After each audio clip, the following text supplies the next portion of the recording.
everybody, it's Michelle Kelly here. I'm going to sous vide a steak for supper tonight and wanted to show you how I do it in our brand new deluxe multi-cooker. So I'm super excited about the sous vide feature of this tool. If you haven't heard of sous vide before, it's basically cooking under vacuum. So we're actually going to cook it in a water bath in here, and I already have our pot filled to the half fill line with water. We're going to turn our multi-cooker on, and we're going to turn it to the sous vide setting. Let's go this way. No, this way. And from what I've read, when you're cooking a flank steak, you want to cook to 131 degrees. Of course, if you like your steaks more well done, you might want to go a little higher than that. If you like it a little more rare, a little lower, but we're going to try the 131 degrees today. So click the button, and then I'm going to set it for 3 hours. It should be done at 2 hours, but the great thing with sous vide is it will keep the temperature of the water, so there's no overcooking of your steaks. And it does come with a guide that shows you how long to cook all of your proteins and your vegetables and your sous vide egg whites and all of that. So with steaks, it will be done cooking at 2 hours, but you can leave it in there up to 4 hours. So I'm going to set it for the 3 hour mark because that's around the time, that's about 3.5 hours from now, that we're going to want to eat supper. So we got the temperature set and the time set, then you're going to push and hold, and that's going to bring your water to temperature. That usually takes about 35 minutes. So while that's doing its thing, I am going to get our flank steak ready. So I am just going to keep it simple today and salt and pepper it. And then you're going to want to put it into a bag. You're going to want to get it in something without air. So I am going to use our new leak-proof containers. Reusable storage containers. Aren't those great? Storage bags, I should say. You can use, I didn't do the other side. You can use Ziploc baggies, or if you are able to get your air out of your food, if you have one of those tools, you can do that. But I'm going to use the reusable bag here. Hopefully the flank steak will fit, and it is quite large. We'll see. Put it in the bag.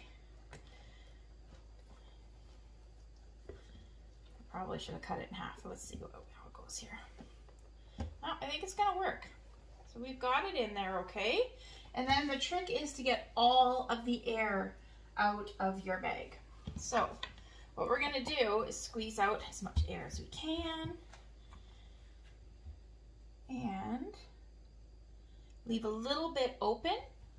Flip it backwards to squeeze out even more air. You want to get as much air out as possible. I think we've got it there. Oh, check that out. Nice and vacuum packed. So I'll come back once the water comes to temperature, and I'll show you how we throw it in our water bath. I'm back. Our water has come to temperature, so now we're going to add our flank steak in to start cooking. So you just want to take the lid off. You'll notice it says add. Once it comes to temperature, it will beep at you and say add.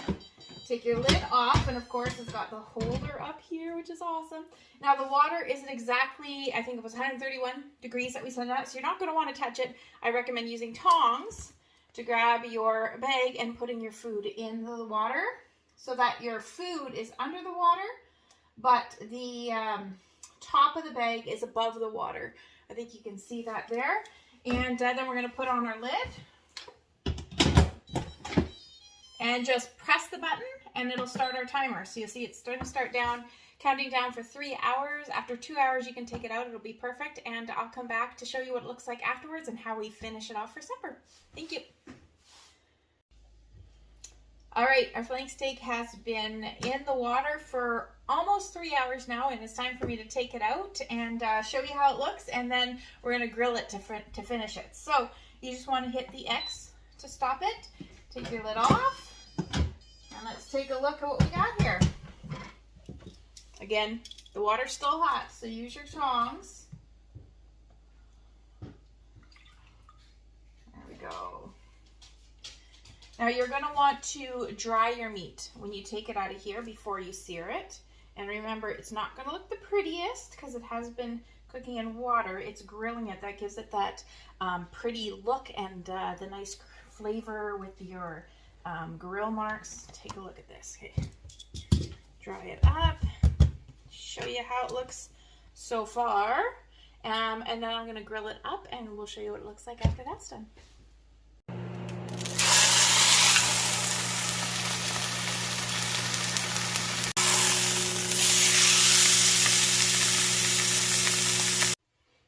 All right, so as you saw, you want to make sure your cast iron or your stainless steel skillet or your deluxe grill and griddle, whatever you want to sear it on, is nice and hot, and sear it for about a minute per side is all you need to sear it. And look how beautiful it looks. Let's cut into it and check it out. Ooh, look at that. Beautifully medium rare, just how I like it. So 131 degrees is what I did this one on. Let me pick it up so you can take a look at how beautiful that looks. So we're going to enjoy our flank steak. Thank you so much for watching. I'd love to know what you're having for dinner. Bye-bye.